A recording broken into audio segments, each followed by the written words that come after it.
Le dernier endroit couru des gourmets et des gourmands se trouve ici, au bas du magnifique bâtiment de la salle de la Mutualité. C'est là que Yannick Aleno, le chef 3 fois étoilé au Meurice, sert avec une certaine élégance la matelote de Bougival, le chou farci de Pontoise et tout ce qui met à l'honneur le terroir parisien. Que du bonheur. Le terroir parisien, c'est aujourd'hui un restaurant, mais c'est surtout un mouvement que j'ai voulu créer. En puisant dans mes origines, je suis né à Puteaux. Je suis né derrière un comptoir et finalement, au gré de mon enfance, j'ai fait le tour comme ça des banlieues. Et parfois, on s'arrêtait dans Paris, et donc, parce que mes parents avaient des gérances de café et tabac. Et du coup, quand j'étais jeune chef, je cherchais un peu mon identité. Je voulais savoir un peu quelle cuisine je devais offrir autour de ce que j'étais vraiment. Et j'ai commencé à chercher dans le fond cette cuisine historique qui était Paris. Et Aleno fait l'inventaire de ce patrimoine culinaire trop souvent oublié. Pour faire une cuisine, évidemment, qu'est-ce qu'il nous faut? Des produits. Et donc j'ai pris ma voiture et j'ai fait le tour des banlieues, retrouvé de la pêche de Montreuil, de l'asperge à Argenteuil, du chou de Pontoise, des fraises de Bièvre, des cerises de Montmorency. Il y a une culture charcutière en France très forte. Donc j'ai été voir Gilles Véraud pour parler de saucisson à l'ail, de pâté en croûte, de pâté pantin, de pâté de houdon, des gens qui font de l'agneau en Ile-de-France. C'était l'agneau qu'on mangeait à Pâques traditionnellement et c'est Louis XIV qui avait demandé à ce que l'on fasse cet agneau. Donc voilà, et aujourd'hui c'est la traduction de toutes ces recherches qui sont mises au jour devant le client. Mijoté lentement ou cuit minute avec une carte accessible et canaille, le chef étoilé raconte Paris dans un bistrot à la fois simple mais beau. J'ai essayé de faire, grâce à Jean-Michel Wilmotte, avec le trait de Jean-Michel Wilmotte aujourd'hui, ce restaurant. Et voilà, donc on est dans un restaurant hyper contemporain, mais il y a ces codes forts de bistrot, le comptoir et la pièce maîtresse. On y vient manger, on y vient boire un coup, on y vient manger un sandwich, mais on vient aussi s'asseoir pour manger le plat du jour. C'est ça, finalement, le bistrot. Ce bistrot nouvelle norme, une longue aventure. Cette aventure, c'est avant tout l'histoire d'une rencontre. J'ai rencontré, quand j'étais jeune cuisinier, Olivier Ginon, qui est un entrepreneur formidable français. C'est le numéro 1 mondial de l'événementiel. Et un jour, Jean-Michel, je dis, écoute, à Olivier, je lui dis, j'ai un rêve, moi je voudrais faire un restaurant du terroir parisien. Et il me dit, bah, écoute, ça tombe bien. Je vais rénover la maison de la Mutualité. Il y a un corner libre. Et si tu veux, je t'accompagne dans cette aventure. Donc c'est vraiment la rencontre entre 3 personnages, hein, un chef, un architecte et un entrepreneur. Et un rêve. Et ça donne un rêve, voilà. Ce rêve, un hommage au terroir de l'Île-de-France qui l'a vu grandir au fil des bistrots qu'ont tenus ses parents. Ce restaurant, c'est une ode au terroir. Il faut savoir qu'il y a des agriculteurs à Paris. Souvent, on a tendance à l'oublier, mais derrière tout ça, il y a des gens qui cultivent de la terre. Quand vous allez vous promener à Cergy-Pontoise, vous voyez des gens en train de cultiver des choux et vous avez la route qui passe, ou un supermarché derrière. C'est aujourd'hui ça le visage de l'agriculture parisienne. Les pêches de Montreuil. Et j'invite tout le monde à venir goûter cette pêche. Elle s'appelle la téton de Vénus. Montreuil était finalement le garde-manger de Paris, le verger de Paris. On mangeait des figues blanches, on mangeait des pêches, on mangeait des fruits, des abricots extraordinaires. Tout ça a un peu disparu, donc on va essayer aussi d'accompagner les agriculteurs à nous redonner ces produits parce que je pense qu'on en a besoin pour travailler. Radis croquant simplement servi à la croque au sel avec juste un peu de beurre, mais le beurre choisi par le chef lui-même qui fait le grand écart entre cuisine de bistrot et cuisine gastronomique, mais qui peut le plus, peut le moins, dit l'adage. Mon métier, c'est de faire de la cuisine et que je sois en train de travailler sur un veau maringot ou une pomme de terre fondante au caviar agrémentée de capes frites, de petites échalotes roussies, je prends le même pied. Ils sont une vingtaine, 12 en cuisine et 8 en salle, comme le dit le chef, à prendre leur pied, à chouchouter la cocotte et à faire plaisir aux clients, avec leur divine tambouille.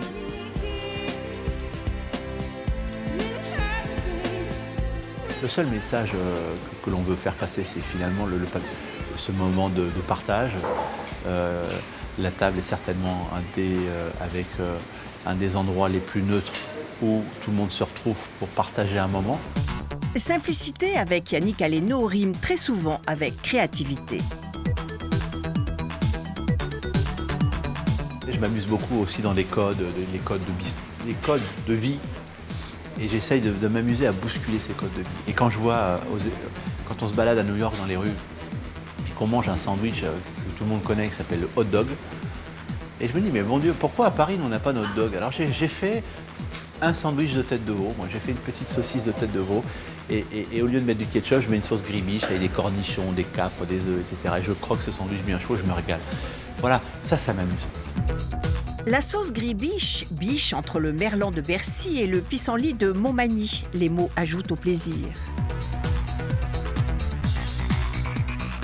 Je pense être aussi un entrepreneur, je pense être quelqu'un qui aime faire des choses, construire des jolis restaurants et de donner au public une vraie identité de cuisine. Et derrière nous, il y a aussi toute une équipe formidable de chefs incroyablement formés qui s'occupent de maintenir la qualité. Et moi, finalement, encore une fois, je me suis organisé pour faire juste un truc qui m'intéresse, c'est la créativité. Et de faire cette cuisine, quoi. Et de chercher tout le temps. Pour moi, c'est un théâtre. Voilà. Je monte sur scène, je fais mon show, je fais mon tour mon tour, et puis voilà, et je recommence le lendemain. Et c'est ça qui m'éclate, en fait. Le show d'Aleno passe par son accueil, son sourire, son talent à réinterpréter une cuisine traditionnelle, sans oublier une équipe qui soigne autant le pâté de Pantin que le service. C'est assez rare pour que cela soit souligné, pourvu que ça dure.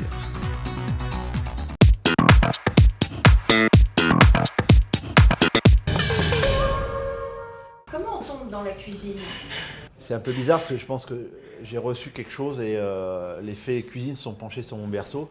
Je n'ai jamais voulu faire autre chose que ça. J'y suis allé très tôt parce que je n'étais pas bon à l'école. Et je me suis tout de suite dirigé là-dessus et je me suis senti très bien, quoi.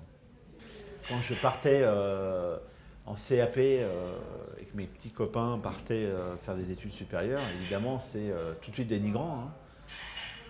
Mais c'est comme ça, de toute façon, le monde scolaire est difficile, peut-être plus que le monde réel.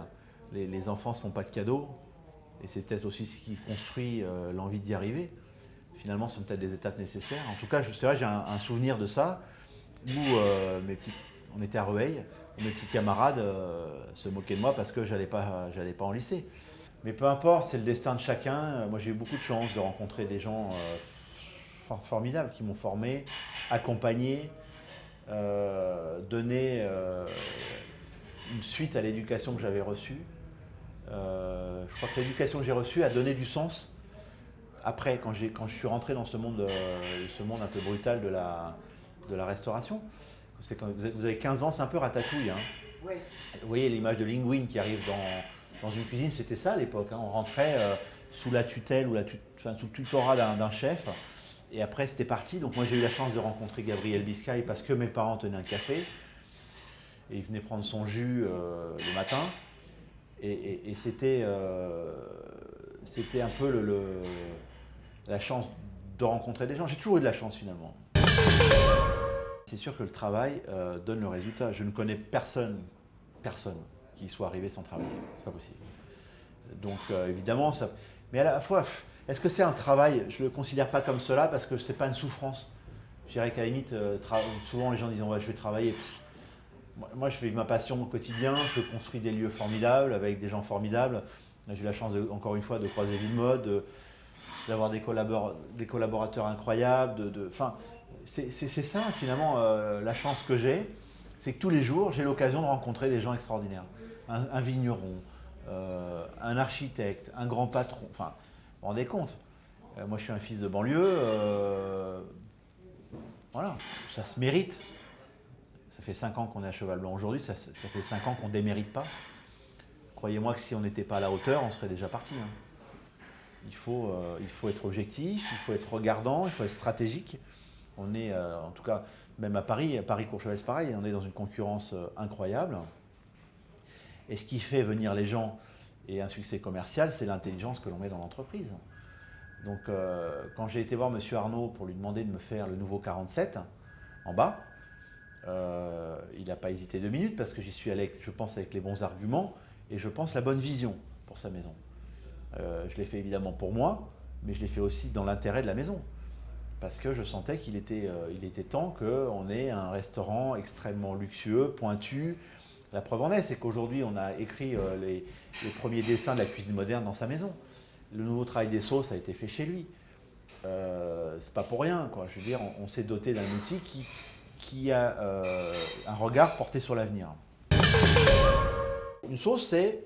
Alors, On repart sur l'historique, hein, la sauce universelle 16e, 18e siècle, c'était un énorme chaudron qui était peut-être gros comme la table, et on puisait là-dedans, et on mettait du champignon, on mettait machin, et ça faisait la sauce Juliette. Voilà. Après, Escoffier est arrivé à cette époque-là et a dit, est-ce qu'on ne pourrait pas, finalement, donner plus de finesse? La cuisine française, ça a toujours été la recherche de la finesse. Et Escoffier est arrivé avec ses copains à dire, oui, bon, alors on va faire des fonds, et des fonds dédiés. C'est-à-dire quand on va faire une poularde, on va faire un fond de poule. Quand on va faire un carré de veau, on va faire un fond de veau, etc. Ensuite, la nouvelle cuisine est arrivée, pareil, on a essayé d'affiner et à créer le jus. Et maintenant, il n'y a plus de sauce. On met du condiment. Et donc, je trouve dommage parce que la sauce, c'est quelque chose, c'est le seul liant qui réunit des choses aussi différentes qu'un filet de bœuf et une asperge. Donc j'ai pris un stylo, j'ai commencé à marquer qu'est-ce qu'une sauce moderne. Une sauce moderne, c'est diététique, c'est puissant de goût, c'est facile à réaliser, en tout cas avec des process. La sauce d'antan, c'est une sauce qui demande un savoir-faire phénoménal. Et du coup, moi je suis parti dans un chemin qui est autre, c'est-à-dire que plutôt que de tout mettre dans une casserole, j'ai sorti de la casserole les éléments qui composaient la sauce. Et j'ai essayé d'en exprimer le meilleur truc, par un système de cuisson. Et donc on a trouvé un truc phénoménal, qui est ce que j'appelle l'extraction. C'est le syndrome de la terrine. Quand vous mangez une terrine, vous mangez ce qu'il y a dans le fond, il n'y a rien de meilleur. Non mais c'est vrai, tu ne pouvais pas trouver ce qui... Et on sert la terrine et rarement la geler, parce que c'est pas beau. Et je me suis dit, bon, mon Dieu, si j'arrive à extraire de chaque aliment qui contient de l'eau un goût aussi précis que ça, je vais faire des miracles. Et c'est ce qui s'est passé. Donc on a trouvé un principe de cuisson. Et ensuite de ça, plutôt que d'appliquer une réduction par le chaud, comme on l'a toujours fait, j'ai appliqué une réduction par le froid, comme le raisin de glace. Vous voyez, le vin de glace, c'est ça, c'est l'eau qui cristallise par le froid, et il n'en reste que le meilleur. Et on fait la même chose. Ça s'appelle la cryoconcentration.